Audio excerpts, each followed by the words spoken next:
Ukrainians have reported armed soldiers going door to door in occupied parts of the country to collect votes for self-styled referendums on joining Russia. You have to answer verbally, and the soldier marks the answer on the sheet and keeps it, one woman in Enerhodar told the BBC. In southern Kherson, Russian guardsmen stood with a ballot box in the middle of the city to collect people's votes. The door-to-door voting is for security Russian state media says.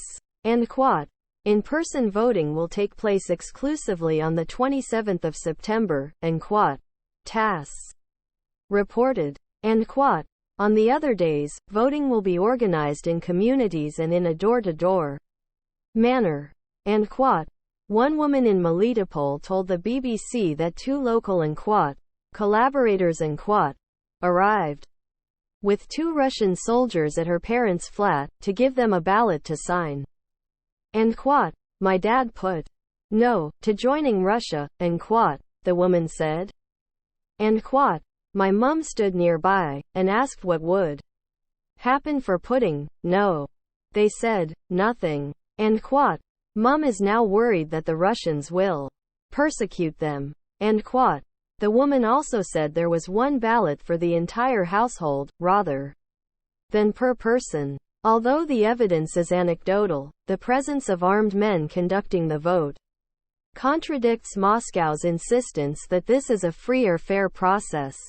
What Russia wants from the votes in occupied Ukraine, experts say the self-styled referendums, taking place across 5 days, will allow Russia to claim, illegally, 4 occupied or partially occupied regions of Ukraine as their own. In other words, a false vote on annexation, 7 months into Russia's invasion.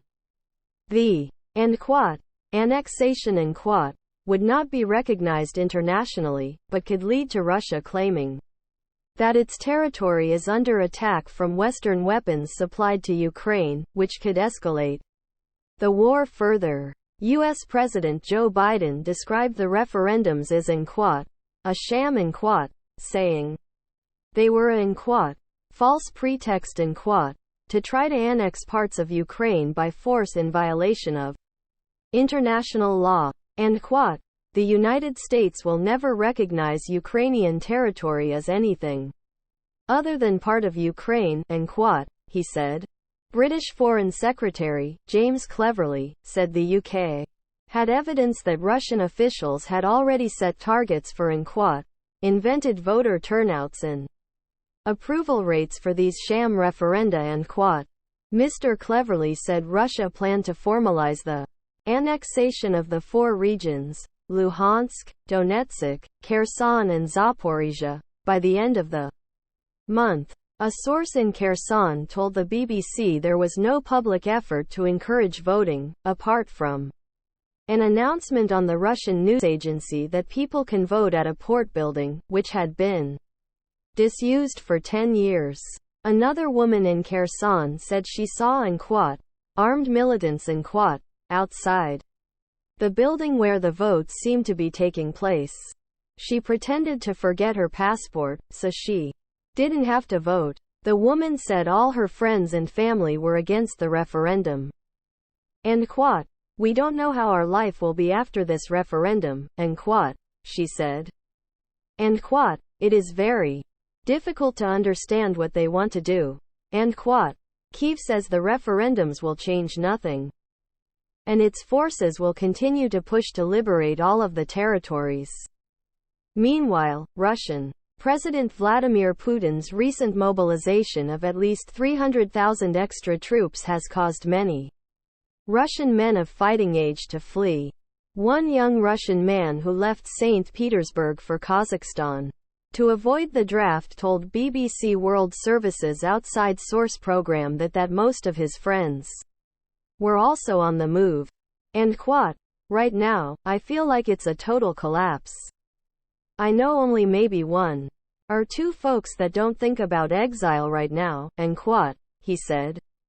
He said some, like him, are traveling across the border, whereas others have gone to small Russian villages to hide. And quote, the big problem of Russia is that we didn't think about the war in Ukraine in February as we think about it right now, and quote, he said.